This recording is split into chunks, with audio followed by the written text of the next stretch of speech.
You assume you are immune, not because you say it, but because you believe it without question. You have spent your life sharpening your mind, feeding it books, soaking in theories, training yourself to detect deception, to anticipate the turn before it happens. You know people lie, you know some hide behind charm, you know red flags, but still, one day you find yourself standing in the ruins of something that looked like love, loyalty, or truth, realizing it was all an illusion, and you were the one who gave it life. This is not just a story of being tricked. This is the silent scream of every person who never thought it could happen to them. And it always starts the same way, with a sense of certainty. The ones who fall hardest are not the naive. They are the thinkers, the readers, the analysts, the perfectionists, the ones who believe that logic is a shield, that intelligence is a sword, that if you are smart enough, no one can get close enough to cut you. But dark manipulators do not attack the mind. They seduce the soul. They do not come for your facts. They come for your fractures. Somewhere along the way you told yourself a quiet lie, that being smart was the same as being safe, that your critical thinking was armor, that your standards would always protect you. But what if the very thing you rely on, the sharpness of your mind, is exactly what makes you a better target? It does not matter how high your IQ is, how well you explain cognitive dissonance, or how familiar you are with the signs of emotional abuse, because you are not fighting knowledge. You are fighting someone who never plays fair. A dark manipulator does not walk into your life to match you mentally. They come in like a mirror, reflecting what you crave, echoing your strength, disguising themselves as your equal, your partner, your answer. They speak fluently in admiration. They mimic empathy. They study your wounds like sacred scripture. And while you are admiring the mirror, you do not notice the walls being built around you. The more intelligent you are, the deeper the trap. Not because you are weak, but because you are proud. You will analyze every moment, justify every doubt, intellectualize every red flag. You will tell yourself again and again that you are in control. But when control is the illusion, who holds the real power? This is not just theory. This is reality. It happens every day to people who believe they are too smart to be used, too strong to be broken, too aware to be deceived. But the truth is not just painful, it is personal. You might have already lived it, or you might be living it right now. And if none of this feels real to you yet, then you are exactly the kind of person this video was made for. Because what you are about to see is not a warning, it is a reveal, a slow peeling away of what hides beneath the surface of charm, logic, and trust. By the time we reach the core, you might realize you were never out of reach at all. Stay with this. There is a truth here you were never meant to see. The widespread belief that intelligence acts as a psychological defense mechanism against manipulation is a misconception that persists across educational, social, and professional environments. Individuals often assume that cognitive superiority equates to emotional resilience, and that possessing knowledge about deception inherently reduces susceptibility to it. However, this assumption is flawed and unsupported by empirical data. Research conducted by David Dunning and Justin Kruger in the late 1990s established a critical principle now known as the Dunning-Kruger effect. Their studies demonstrated that individuals with higher cognitive competence often fail to accurately assess their own vulnerability because their intelligence can create a false sense of awareness. In this state, self-evaluation becomes distorted. The more intelligent an individual is, the more likely they are to overestimate their immunity to manipulation. This cognitive distortion forms the first psychological trap. In parallel, modern manipulation tactics used by dark manipulators do not depend on the intellectual capacity of the target. Instead, they exploit psychological patterns that bypass logic entirely. These patterns include emotional conditioning, trauma activation, and social mirroring. Dark manipulators do not require their targets to be uninformed. They require them to be unguarded in specific emotional contexts. Several psychological mechanisms explain this vulnerability. One such mechanism is selective attention. Intelligent individuals often focus on patterns, outcomes, and consistencies, leading them to prioritize what is logically coherent. Manipulators exploit this by creating a superficially consistent narrative that aligns with the target's expectations. As long as the presented behavior fits within that logical frame, anomalies are dismissed as exceptions or rationalized away. Another contributing factor is ego investment. Intelligence is often tied closely to personal identity. When a person builds their sense of self on being analytical, perceptive, or rational, they become psychologically invested in maintaining that image. Admitting manipulation would mean acknowledging a failure in their defining trait. The consequence is cognitive dissonance, a psychological discomfort caused by the contradiction between their self-image and the reality of being deceived. To resolve this dissonance, many choose to deny the manipulation rather than their perceived competence. The philosophical parallel can be seen in the writings of Friedrich Nietzsche, who noted that the most perfidious way of harming a cause consists of defending it deliberately with faulty arguments. A manipulator does not need to directly attack the intellect. It is sufficient to allow the target to argue themselves into deception through their own logic. In this structure, intelligence becomes a tool that supports the manipulator's agenda rather than opposing it. Furthermore, the illusion of objectivity plays a critical role. Highly intelligent individuals often believe in the supremacy of rationality, assuming that emotional dynamics can be examined and dismissed like data. However, research in affective neuroscience, particularly by Antonio Damasio, demonstrates that emotion is not separate from reason, but integral to it. When emotional data is ignored or minimized, rational conclusions become structurally incomplete. This disconnection creates blind spots, which skilled manipulators exploit through targeted emotional cues, praise, validation, or simulated vulnerability. In relationships, this manifests in a subtle dynamic. The intelligent individual often finds satisfaction in understanding and decoding complex personalities. A dark manipulator will present a layered persona that requires interpretation, challenging the intellectual appetite of the target. What appears as psychological complexity is often deliberate obfuscation, designed to keep the target cognitively engaged and emotionally invested. This section does not propose that intelligence increases susceptibility in a direct, linear fashion. Rather, it demonstrates that intelligence introduces a specific profile of cognitive vulnerabilities. These vulnerabilities are not caused by lack of awareness, but by the structural assumptions embedded in how intelligence is applied in interpersonal contexts. A manipulator thrives not on ignorance, but on overconfidence. The target is not unaware. They are overcertain, not uneducated, but miscalibrated. And it is within this miscalibration that the manipulator finds space to operate. Understanding this distinction is essential. It reframes the problem from one of intellectual failure to one of psychological misalignment. Until this misalignment is addressed, intelligence will continue to function as both a strength and a strategic weakness. Let us examine now the manipulator, not as a figure of vague evil, but as a precise psychological archetype with identifiable characteristics and consistent behavioral strategies.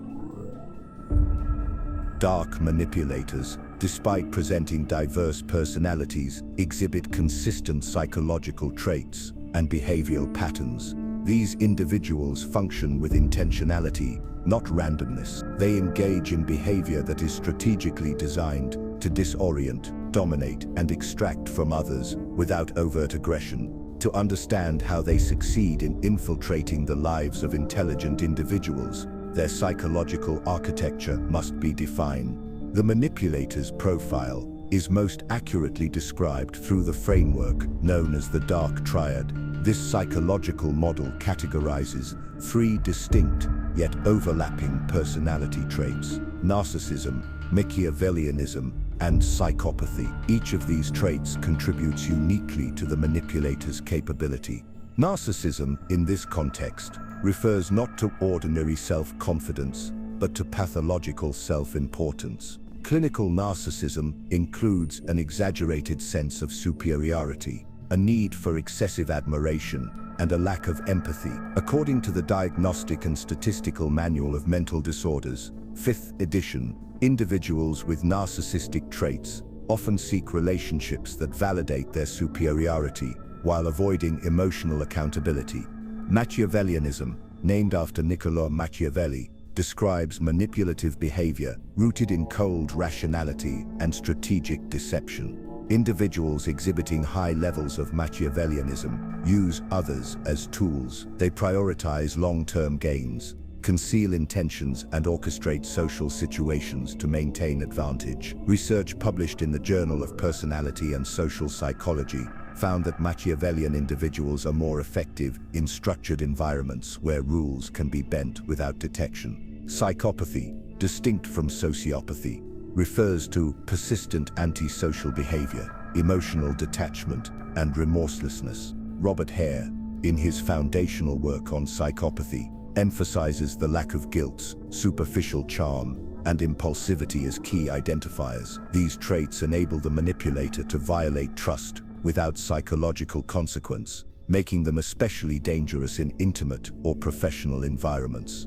These three elements are not always present simultaneously, but even partial representation creates significant psychological leverage. The manipulator's toolkit is behavioral, not intellectual. They manipulate through tone, timing, body language, and suggestion. They observe before they act, identify psychological weaknesses, and exploit them through customized responses. Their expertise lies in calibration, not confrontation. Intelligent individuals, due to their focus on verbal content and intellectual merit, often overlook these non-verbal tactics. A manipulator may never say anything overtly hostile or false. Instead, they construct atmospheres of doubt, emotional imbalance, and gradual dependency. Their power is built on context manipulation, changing how events, intentions, and meanings are perceived.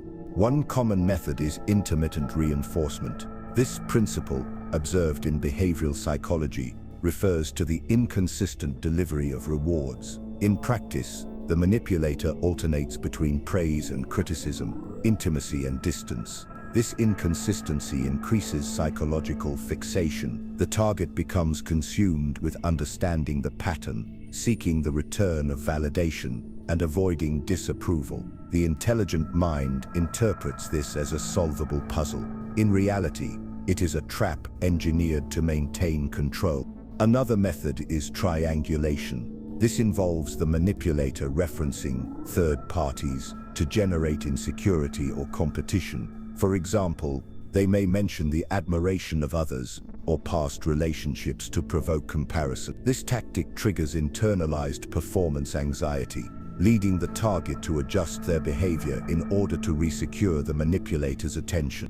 Projection is also frequently used. Here, the manipulator attributes their own negative traits or intentions to the target. When confronted, they deflect responsibility by accusing the other of wrongdoing. This tactic erodes self-trust in the target, especially in individuals who rely heavily on rational consistency. Over time, this weakens their internal judgment system. Manipulators also exploit social proof and reputation. In group settings, they may cultivate a persona that contrasts with their private behavior. This duality isolates the target, who may struggle to reconcile the public perception with their private experience. When they attempt to raise concerns, they may be dismissed or disbelieved, further reinforcing the manipulator's control. To summarize, the manipulator is not defined by overt aggression or visible malice. They operate through subtle mechanisms, grounded in psychological understanding rather than emotional expression. Their methods are systematic, repetitive, and proven effective across social structures. The presence of these traits is not theoretical. It is observable, measurable, and, most importantly, repeatable. The manipulator does not act out of impulse. They function within a psychological blueprint that is designed to remain undetected until it has already done damage. In the next examination, attention will shift to the target, the intelligent individual, and the specific cognitive mechanisms that make them particularly responsive to these manipulative strategies. The cognitive structure of intelligent individuals introduces a set of mental patterns that, while advantageous in analytical contexts, can create vulnerabilities in interpersonal dynamics. These vulnerabilities are not due to deficiencies in knowledge, but rather due to the over-application of cognitive strategies in environments where emotional ambiguity, rather than logic, dominates. One such pattern is confirmation bias. This is the tendency to seek, interpret, and remember information that confirms one's pre-existing beliefs. In a manipulative relationship, intelligent individuals may unconsciously prioritize data that supports the idea that the manipulator is trustworthy, compatible, or misunderstood, while disregarding inconsistencies or early warning signs. This occurs not out of ignorance, but from an internal need to validate prior conclusions. Another significant pattern is the illusion of control.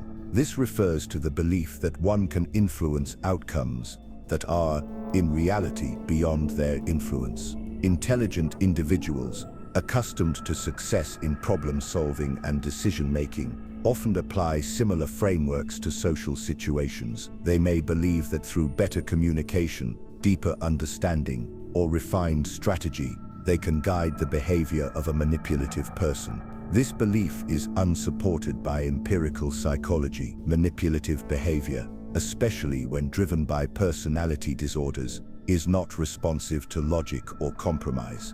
Overconfidence bias also plays a critical role. According to research published by the American Psychological Association, individuals with higher cognitive abilities tend to display disproportionate confidence in their judgment. In relationships, this can result in the dismissal of feedback, warnings, or external observations, particularly when those insights challenge the intelligent person's internal model of the situation.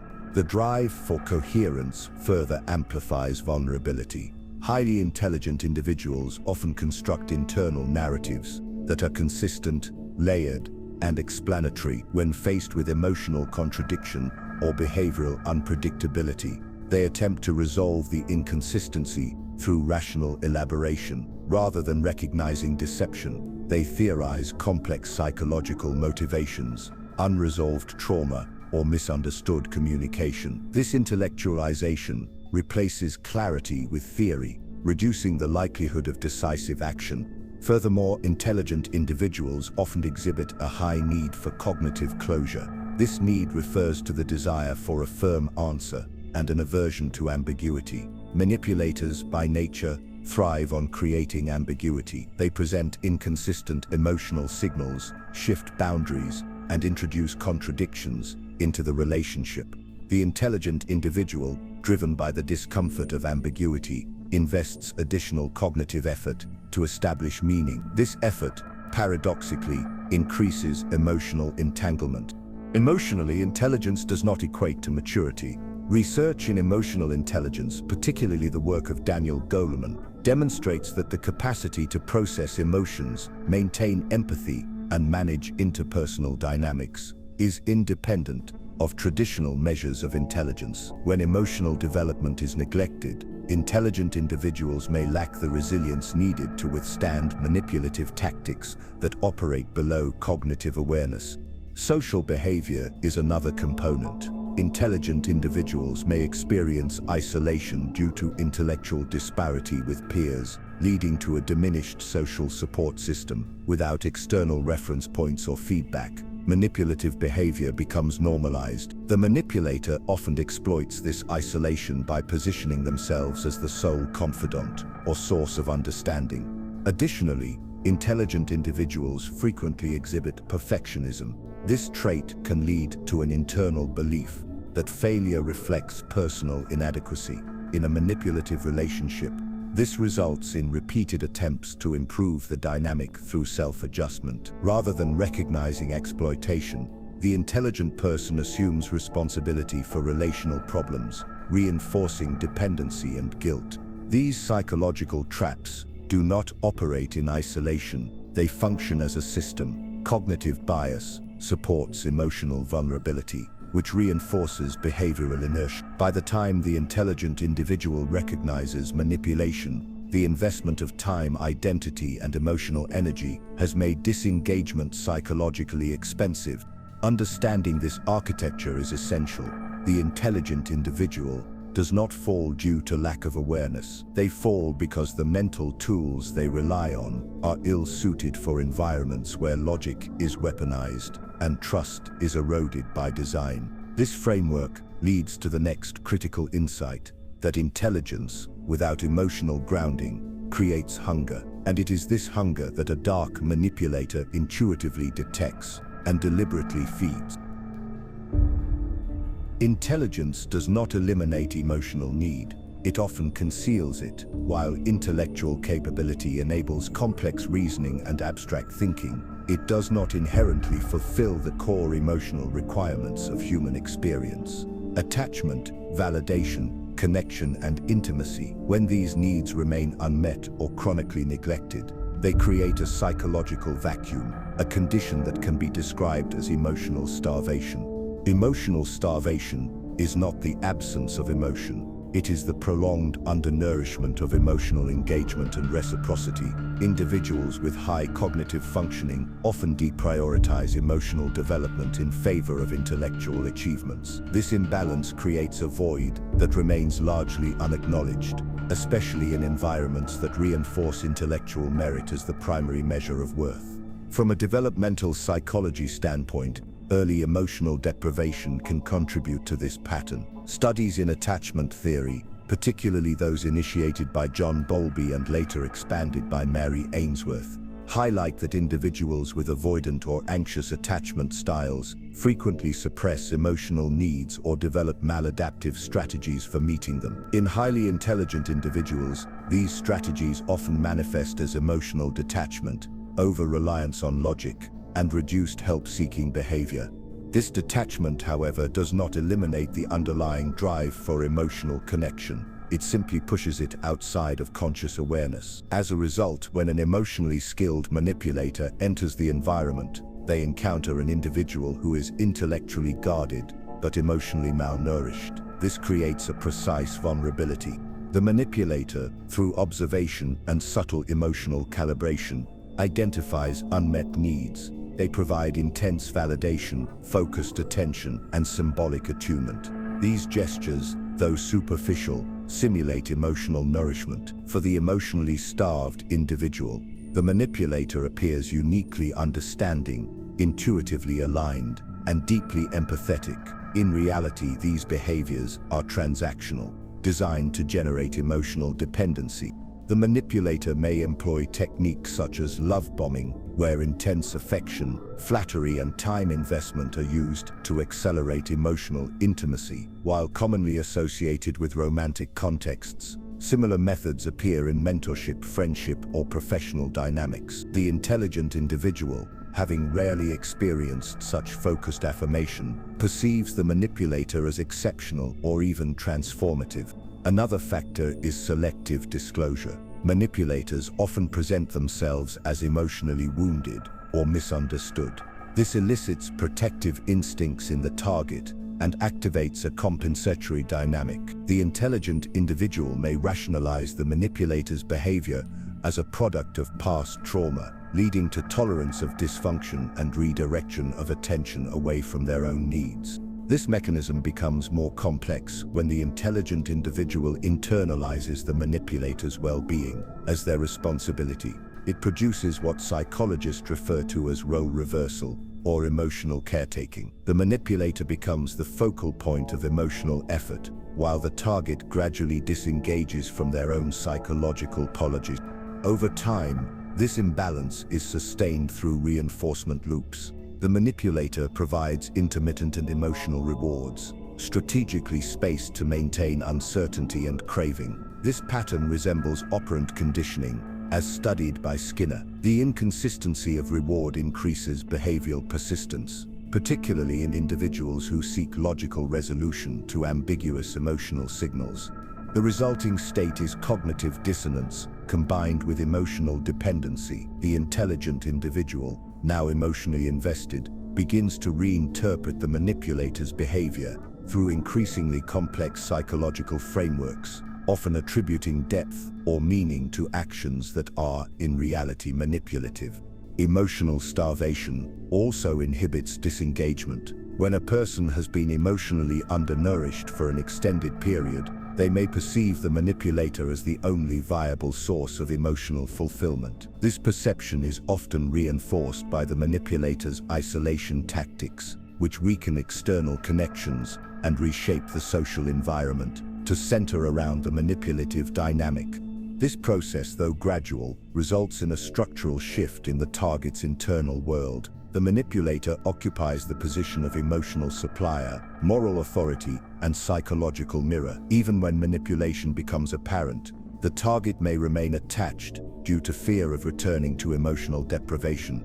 Emotional starvation, therefore, does not merely enable entry for the manipulator, it sustains their influence. It is not intelligence that fails in this situation, but emotional insight that remains underdeveloped or deactivated. This condition makes the next phase possible, the formation of a psychological bond that defies logic, prediction, or resistance. This phenomenon, known as trauma bonding, will now be examined through clinical and philosophical lenses to reveal how suffering becomes loyalty and why intelligent individuals may remain trapped despite awareness. Trauma bonding is a psychological condition wherein a strong emotional attachment forms between a victim and their abuser, particularly in situations characterized by cycles of abuse and intermittent reward. The term was first introduced by Patrick Carnes in the context of abusive relationships, but it has since expanded to encompass a range of manipulative interpersonal dynamics, including those encountered by highly intelligent individuals. Trauma bonding does not arise from affection. It develops through the alternation of distress and relief, unpredictability and validation, control and intimacy. These cycles activate neurochemical responses, particularly involving dopamine, cortisol, and oxytocin, that produce both psychological confusion and emotional dependency. Over time, the relationship becomes internally justified not through logic, but through the survival instinct conditioned by this neurochemical roller coaster. For individuals with advanced intellectual capacities, the development of trauma bonds is particularly complex. The rational mind seeks explanations for inconsistent behavior, constructing cognitive frameworks to make sense of emotional contradiction. Rather than perceiving manipulation as malice, the target often interprets it as trauma expression, personality disorder, or emotional immaturity.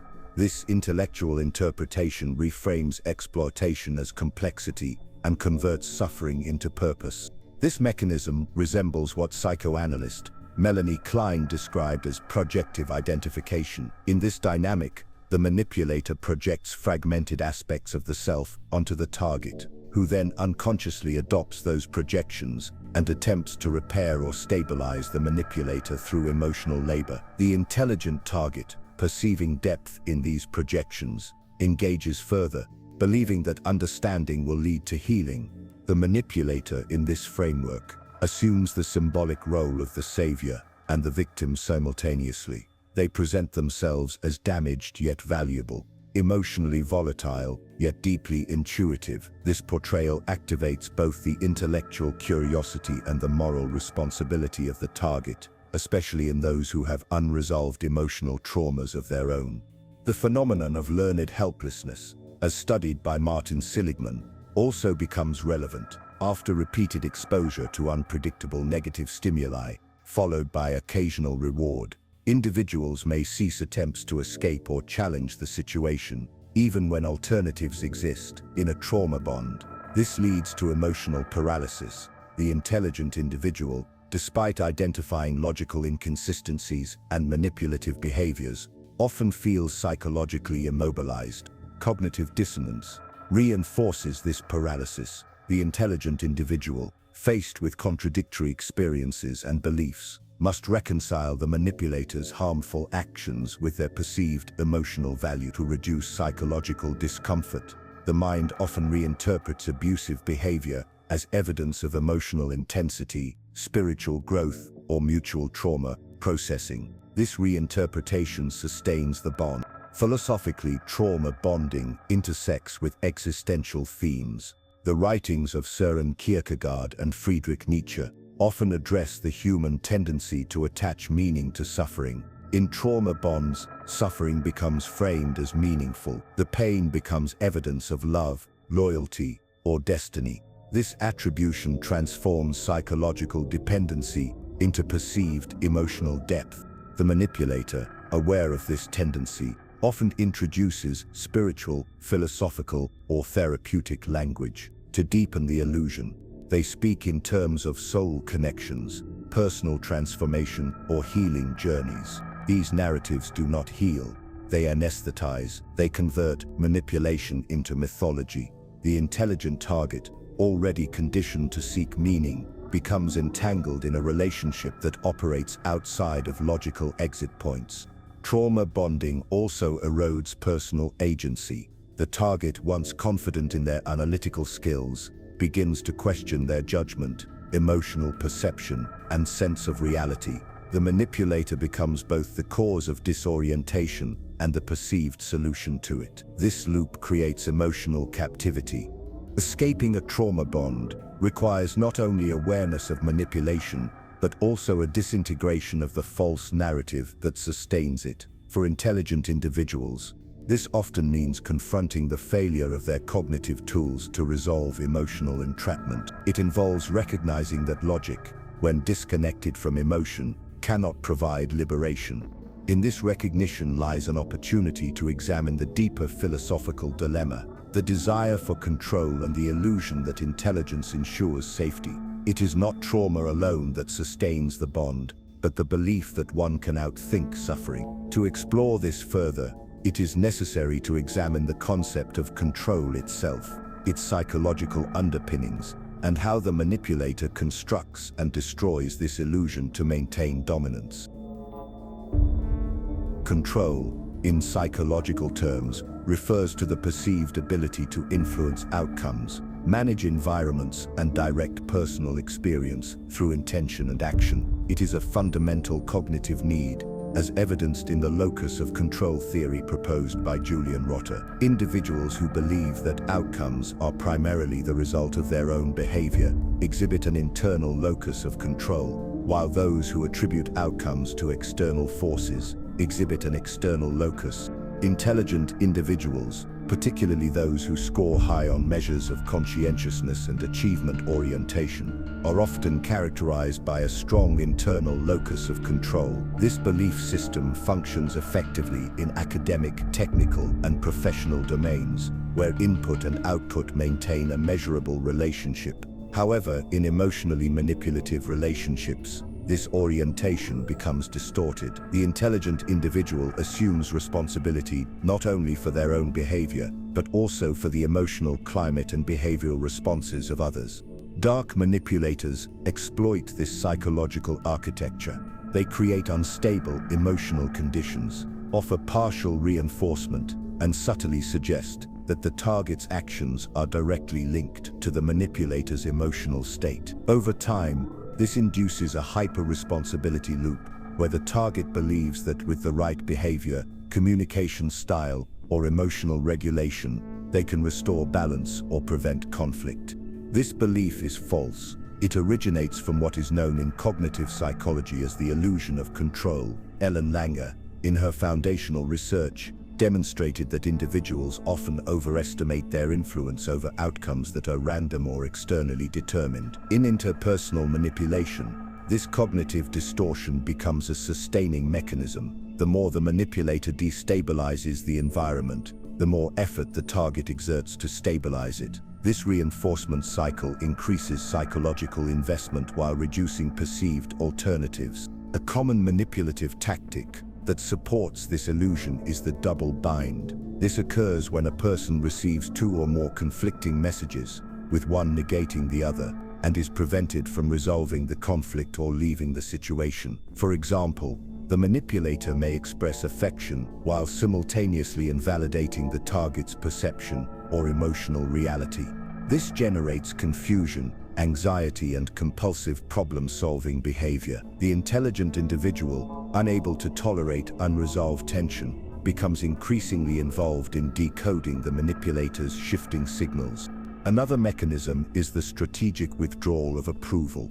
The manipulator may withhold affection, attention, or affirmation in response to specific behaviors, thereby conditioning the target to associate emotional stability with compliance. This reinforces the belief that control is possible if the correct pattern of behavior is discovered and maintained. Philosophically, the desire for control aligns with deterministic worldviews that emphasize predictability, causality, and mastery. In the manipulative context, these assumptions become ineffective. The relationship operates on instability, contradiction, and asymmetry of power. Control is simulated, not actual.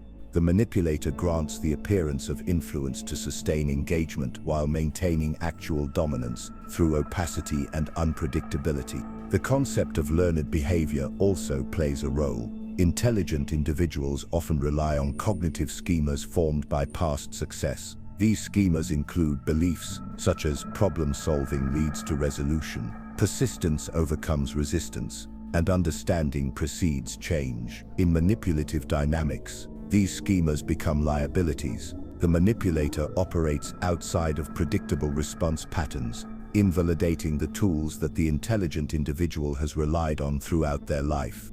As the relationship continues, the dissonance between effort and outcome becomes increasingly apparent. The target experiences emotional exhaustion, erosion of self-confidence, and progressive narrowing of psychological flexibility. Yet the illusion of control persists, because admitting powerlessness threatens the target's core self-concept. Surrendering the belief in control feels equivalent to surrendering personal agency. Eventually, this illusion becomes unsustainable. The emotional cost exceeds the cognitive investment, and the target is forced to confront the reality that their perceived influence was constructed and manipulated. This moment, however, is often delayed by another tactic: gaslighting.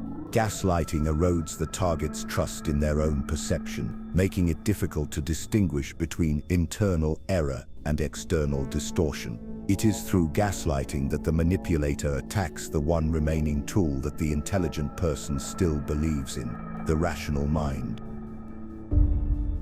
Gaslighting is a form of psychological manipulation in which a person seeks to destabilize another's perception of reality. The term originated from the 1944 film Gaslight, in which a manipulative husband attempts to convince his wife that she is going insane by subtly altering elements of her environment and denying those changes occurred. In contemporary clinical psychology, gaslighting is understood not as a theatrical tactic, but as a methodical erosion of cognitive confidence. For individuals with high intellectual capacity, the process of gaslighting presents a particular psychological paradox. Rational individuals are conditioned to rely on their perception, memory, and reasoning as stable tools for navigating complex environments. When these instruments are gradually invalidated by a manipulator, the resulting cognitive dissonance becomes a powerful disarming mechanism. Gaslighting often begins with subtle contradictions. The manipulator disputes past events, denies previous statements, or questions the emotional reactions of the target. These contradictions are delivered with calm assertion, often supported by fabricated logic or selective memory. The intelligent individual, committed to fairness and truth, begins to question their own accuracy. This self-questioning is not evidence of fragility. It is a function of intellectual integrity. Over time, the manipulator escalates. They recast conversations, reinterpret events, and accuse the target of being overly sensitive, emotionally unstable, or incapable of understanding nuance. These accusations are constructed in ways that sound reasonable, even therapeutic. The manipulator may use psychological terminology or reference the target's personal insecurities. This appeal to logic, dressed in pseudo-clinical language, deepens the confusion. Research in social cognition shows that memory is reconstructive, not reproductive. Elizabeth Loftus, in her studies on eyewitness testimony, demonstrated that memory is malleable and susceptible to suggestion. Gaslighting exploits this feature. Through repetition and emotional conditioning, the manipulator reshapes the narrative of shared experiences. The intelligent individual, who places trust in their mental precision, experiences a collapse of certainty. This collapse is not immediate. It occurs in stages. At first, the target double-checks, reviews, and attempts to clarify. As inconsistencies accumulate, they begin to engage in compensatory behavior. They record conversations, ask for external validation, or apologize for reactions that once felt justified. These behaviors are attempts to stabilize a mental framework that has been methodically dismantled. Eventually, the intelligent individual may cease trusting their own reasoning. This is the primary goal of gaslighting. It is not merely to confuse, but to transfer epistemological authority from the target to the manipulator. In this arrangement, the manipulator becomes the interpreter of reality, the arbiter of truth, and the sole source of psychological reference. Gaslighting also undermines social confidence. The manipulator may describe the target's behavior to others as erratic or irrational. This process, known as proxy manipulation, isolates the target and reinforces their dependence on the manipulator for validation. In some cases, it extends to professional environments, where reputation damage further entrenches the dynamic.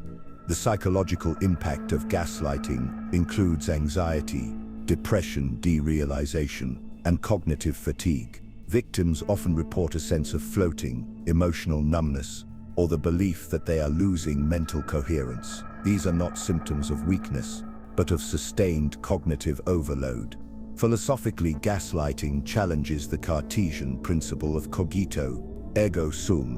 When one's thoughts, memories, and emotions are persistently questioned or reframed, the foundational certainty of self-awareness becomes compromised. This creates an existential vulnerability that few psychological experiences can match.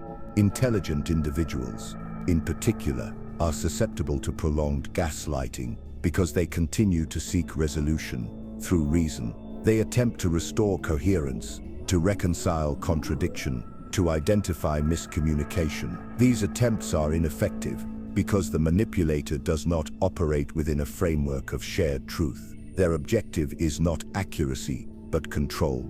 At the final stage of gaslighting, the target may adopt the manipulator's version of reality. This is not agreement, it is psychological resignation. It reflects a profound erosion of self-trust and the internalization of distorted narratives. The intelligent individual, having lost access to their cognitive instruments, becomes dependent on the very agent who dismantled them. Gaslighting, therefore, is not a secondary tactic. It is a central mechanism in the psychological playbook of dark manipulators. It disables the rational defenses of the intelligent mind and prepares the ground for prolonged psychological occupation. What follows is not resistance, but silence. A silence that intelligent individuals carry in shame, fear, or isolation. And it is this silence that forms the next layer of the trap. Silence among intelligent individuals caught in manipulative dynamics is not caused by ignorance, but by complex psychological and social pressures. This silence is frequently misinterpreted as denial or avoidance. In reality, it is often the result of cognitive exhaustion, identity preservation, and reputational risk. The first factor is ego protection. For individuals who have built personal identity around intelligence, competence, or insight, admitting manipulation is psychologically destabilizing. This admission implies a failure, not only in perception, but in self-definition. The more intellectual prestige is internalized, the more threatening it becomes to acknowledge having been deceived. This phenomenon aligns with what Leon Festinger described as cognitive dissonance, the contradiction between the belief in personal discernment and the reality of manipulation generates psychological discomfort that is often resolved by suppressing acknowledgement. Secondly, intelligent individuals often anticipate the social consequences of disclosure. They are aware that expressing emotional vulnerability or admitting to having been manipulated may lead to skepticism, victim blaming, or reputational damage. This is particularly true in environments where they are expected to lead, teach, or advise. The fear of losing credibility reinforces silence. Research on stigma, such as the work by Irving Goffman, supports this pattern. Individuals conceal experiences that contradict their perceived social role to avoid identity disruption. Another mechanism is analytical entrapment. Intelligent individuals tend to overanalyze their experiences, believing that if they can fully understand the manipulative pattern, they can undo its effects. This cognitive fixation delays emotional processing and verbal disclosure. The act of explanation becomes a substitute for the act of escape. The more complex the analysis, the more delayed the action. This paralysis is not indecision. It is an attempt to reclaim agency through cognitive mastery. There is also the issue of selective empathy. Manipulators often portray themselves as victims or misunderstood figures. They recount personal traumas, express intermittent remorse, or adopt language associated with therapeutic introspection. This portrayal activates the empathic response of the intelligent target, who may frame the manipulator's behavior as the result of past suffering rather than current intent. This reframing, while intellectually coherent, reduces the likelihood of speaking out, as the target begins to assume partial responsibility for the emotional outcome of the manipulator. In some cases, the silence is strategic. The intelligent individual may be aware of the manipulative behavior, but calculates that confronting it will produce retaliation, escalation, or reputational loss. They may remain silent while planning disengagement, documenting patterns, or minimizing harm. In this context, silence functions as a containment strategy rather than denial. However, prolonged containment often leads to emotional dissociation.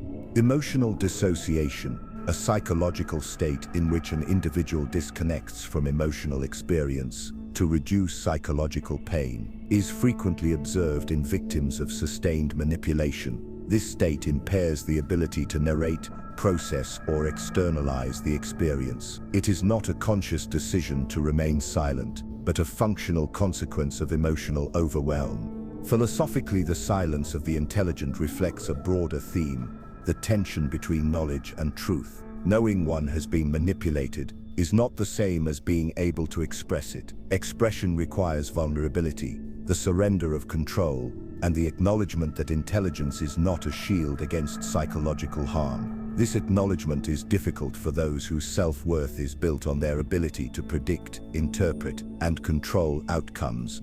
Moreover, intelligent individuals often internalize the belief that their silence is a form of strength. They interpret endurance as resilience, composure as superiority, and non-disclosure as emotional discipline. These beliefs are socially reinforced, especially in professional or academic contexts, where emotional expression is frequently devalued.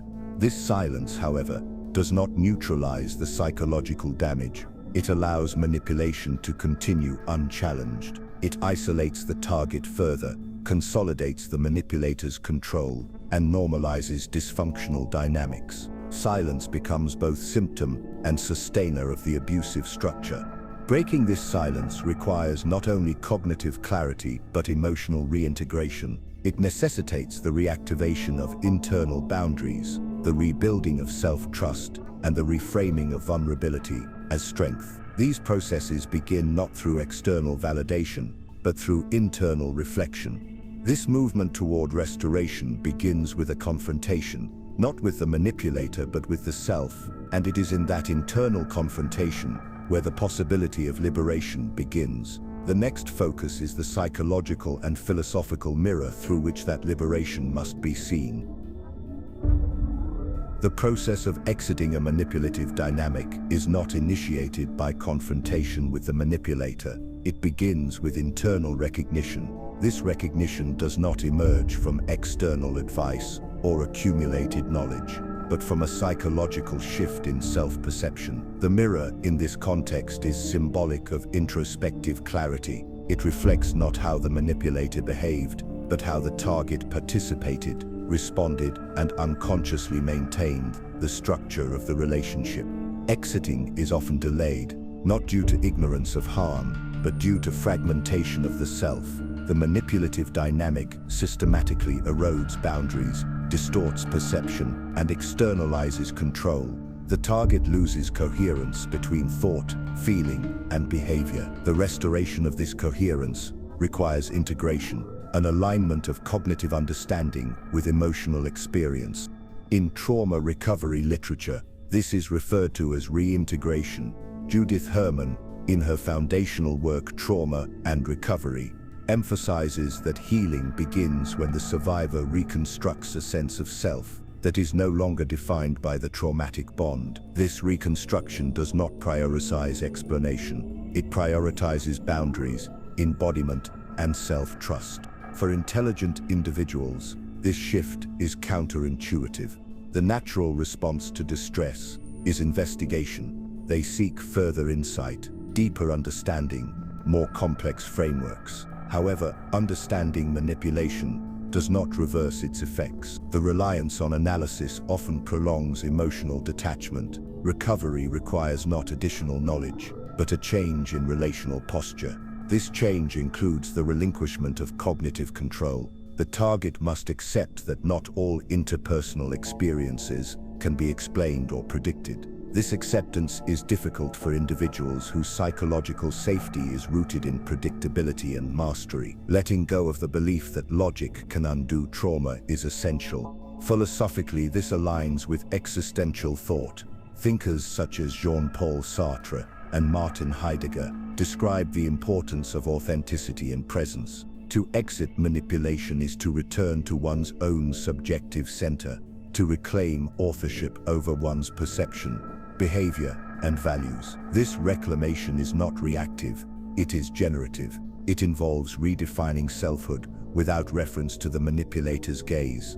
Emotionally, the process requires the reactivation of personal boundaries. These boundaries are not expressions of resistance, but of identity. The ability to say no, to disengage without explanation, and to define experience on one's own terms are essential steps in exiting a manipulative dynamic. These acts restore agency. Psychologically, the target must confront internalized narratives introduced by the manipulator. These narratives often include distorted beliefs about worth, emotional stability, or relational competence. Reconstructing a truthful internal dialogue is not achieved through debate, but through repetition, affirmation, and sustained disconnection from the manipulative source.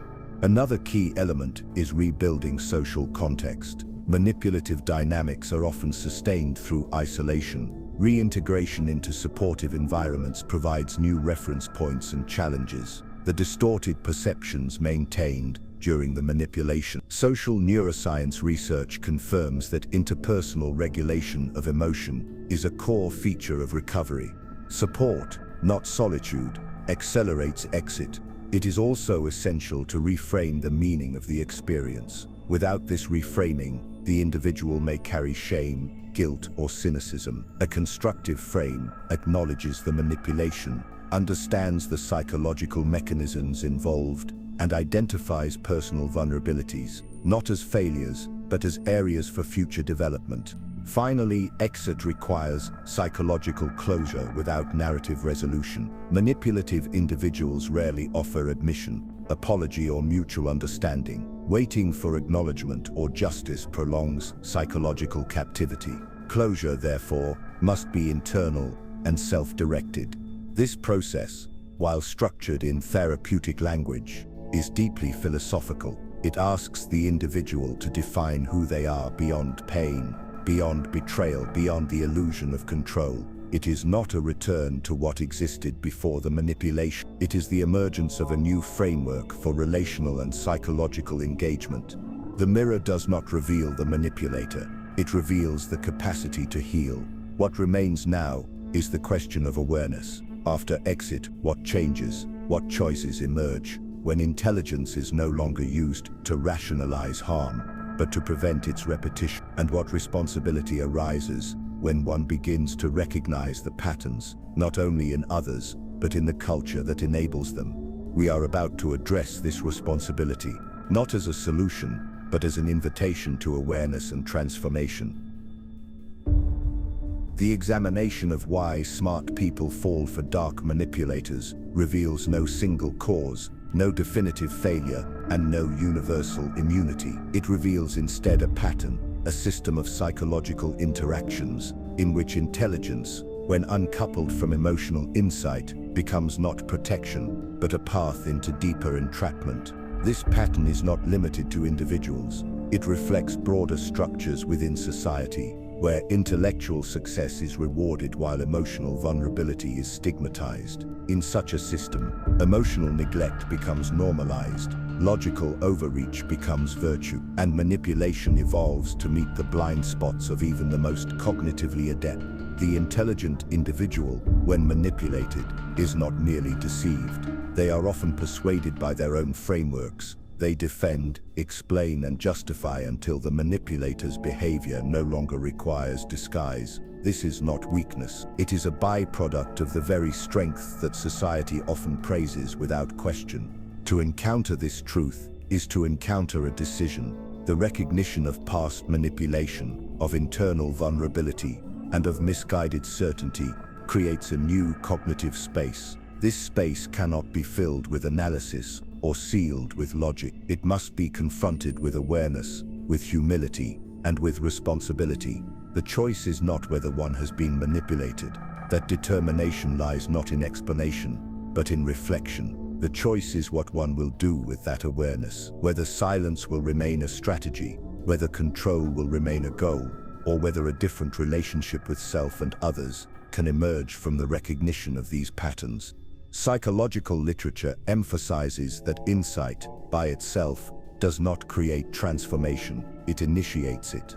The transformation occurs in action, often small, often quiet, through restored boundaries, recalibrated relationships, and reframed meaning. Philosophically, this transformation can be understood through the lens of moral agency, the decision to become more conscious of one's emotional environment, more skeptical of charm without consistency, more protective of psychological coherence, is not a correction of error. It is a commitment to integrity. The manipulator rarely disappears from social life. They adapt, evolve, and reappear in different roles, structures, and relationships. The only constant is the lens through which one sees them. That lens, once distorted by confidence and cognitive superiority, must now include emotional history, internal conflict, and psychological cost. This video did not offer strategies for defense. It did not reduce the subject to simple advice. It was an exposure, not of a personality type, but of a psychological interaction between intelligence and deception. That interaction continues, in many forms, and recognizing it is not the end of suffering, it is the beginning of clarity. If you have found clarity in any part of this examination, consider sharing this video with someone who may not yet see the pattern, not out of correction, but out of care.